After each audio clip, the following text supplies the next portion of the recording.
टक्कर बराबरी की है। लेकिन जब गांव में ढाणियों में रास्ते से मोते आए जानता था, लेकिन मुझे कभी भी डीसी का पूरा नाम पता नहीं, डीसी होता क्या है। मेरे घर में पैदा होकर पीढ़ियों से पीढ़ियों तक, दशकों तक कांग्रेस पार्टी की इन्होंने। हमारा नेता कैसा हो? दौसा चुनाव में कांग्रेस पार्टी के लोकप्रिय उम्मीदवार डीसी बैरवा साहब, हमारे क्षेत्रीय सांसद मुरारी मीणा जी, राजस्थान की सह प्रभारी एआईसीसी की सचिव बहन पूनम पासवान जी, हमारे शिव प्रकाश जी, इंदिरा जी, विनोद जी, ओम प्रकाश गुर्ला जी, ममता भूपेश साहब, पुष्पेंद्र भारद्वाज जी, वेद सोलंकी जी, खटाना जी, समृद्धि जी, सभी मंचासीन पंडित जी जो भाषण दे रहे थे। आप अंधेरा हो या खुद भाषण दिए जा रहे हो, इनका भरोसा नहीं, पंडित जी कुछ भी कर सकते हैं, लेकिन संचालन जो है इतने जज्बे से करते हैं कि सुनने वालों को मजा आता है। आज मैं सुबह से डीसी बैरवा जी के प्रचार में क्षेत्र में था और बाहर से प्रतीत होता है कि मुकाबला कांटे का है, टक्कर बराबरी की है। लेकिन जब गांव में ढाणियों में रास्ते से मोते आए, लोगों के अंदर जो भाव है, जो चेहरों पर मैं देख रहा था, मुझे लगता है कि आप सबके आशीर्वाद से डीसी बैरवा साहब अच्छे बहुमत के साथ यहां से चुनाव जीतेंगे।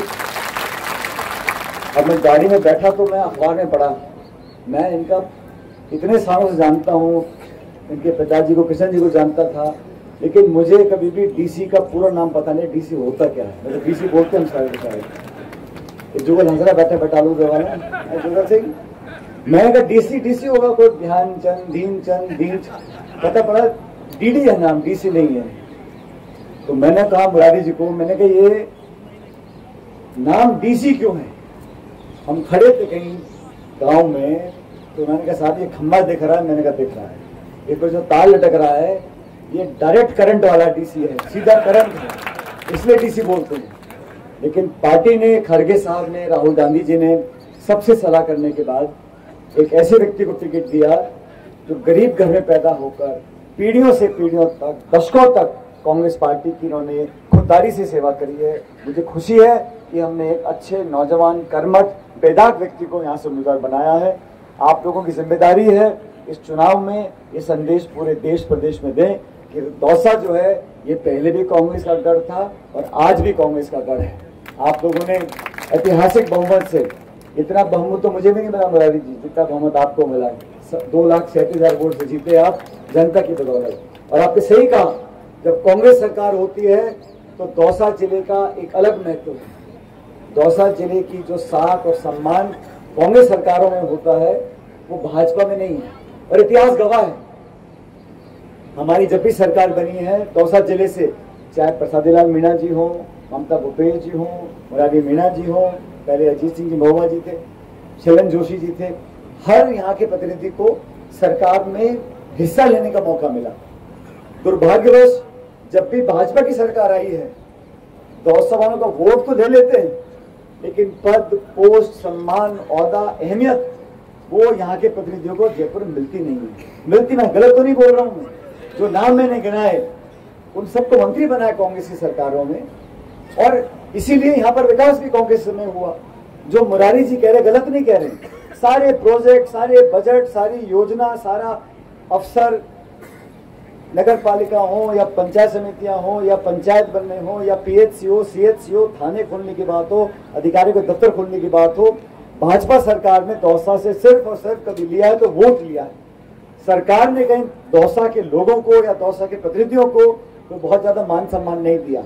पद भी जो दिया है वो भी आधे मन से दिया है, और रूठों को मनाने का काम भी किया तो आधे मन से मनाया है। रूठा भी है उसको मन से नहीं मना रहे, आधे मन से मना रहे हैं। इसलिए इस उपचुनाव में ये चुनाव दो जातियों का चुनाव नहीं है, ये चुनाव दो व्यक्तियों का चुनाव नहीं है, ये चुनाव दो विचारधाराओं का चुनाव है, भाजपा और कांग्रेस का। हमारा इतिहास, हमारा कार्यक्रम, हमारी योजना, हमने जो किया उसका, और भाजपा ने जो वादे किए, जो साल भर का शासन देखा, जो दिल्ली ने हाल 10 साल से कर रखा पूरे देश का, इन दोनों विचारधाराओं में, इन दोनों पार्टियों में आपको तोल के देखना है कि कौन सा दल, कौन से नेता हमारे अपने हैं, हमारी बात को वजन देते हैं और हमारे दुख सुख के भागीदार रहते हैं। हमारा कोई विरोध किसी से नहीं है। चुनाव व्यक्तिगत होता ही नहीं है, चुनाव तो वैचारिक युद्ध होता है। लेकिन जब चुनाव होता है तो पाला बांधना पड़ता है, ये डुलमुल करके काम नहीं चलता। चुनाव में हमको मन बनाना पड़ेगा। और मुझे खुशी है कि 36 कौम के लोगों ने आज कुंडलो, सैंथल, हर जगह मैं देख रहा हूं, गांव में, ढाणियों में, हर जगह लोग चाहते हैं कि कांग्रेस को ताकत दें। राहुल गांधी जी ने आज जो बीड़ा उठाया है संविधान को सुरक्षित रखने का, क्या जरूरत पड़ी थी? मनमोहन सिंह जी 10 साल प्रधानमंत्री रहे, कभी सवाल उठा था कि संविधान से, आरक्षण से खिलवाड़ होगा?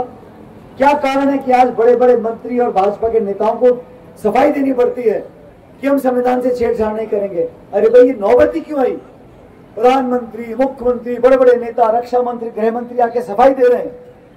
कांग्रेस के राज में कभी सफाई देने की नौबत आई किसी को?